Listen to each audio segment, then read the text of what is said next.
Core compression, single leg, reverse squat, supine, band. Do you need help squatting deep? Or maybe you lack forward fold flexibility and core compression strength? Stretching the posterior chain can help, but what about strengthening the muscles that pull you into deeper ranges of hip flexion? The supine single leg reverse squat is a fantastic exercise that targets hip flexor strength. This exercise can be performed with a band or with a low cable machine. You'll also need a slight elevation on which you can place the non-working leg. Here's how it works. Start by sitting on the floor beside the cable machine or band that's looped around an immovable object.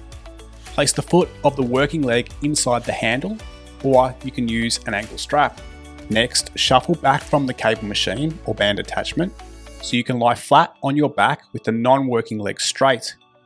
You want to elevate the foot of the non-working leg so that the leg is parallel to the floor. This helps to position the pelvis in a slight posterior pelvic tilt so you can target the hip flexors correctly. The next step is to move the pelvis into a slight posterior pelvic tilt, our PPT, by pushing the lower back flat into the floor for the entire set. From here, flex the knee and the hip of the working leg to pull the thigh up towards the torso.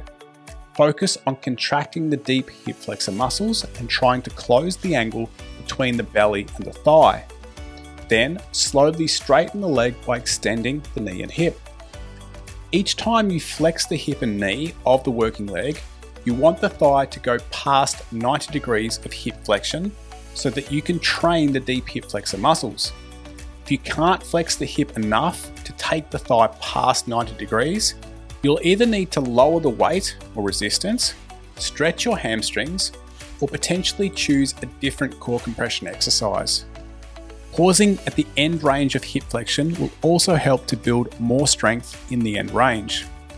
This supine single leg reverse squat can be performed for repetitions, isometric holds, or a combination of the two. Performing 3 sets of 8 to 10 reps with a 3-second pause at the top of each rep is a good starting place for most people. Give it a try and see how you go. If you've got questions, please leave them in the comments.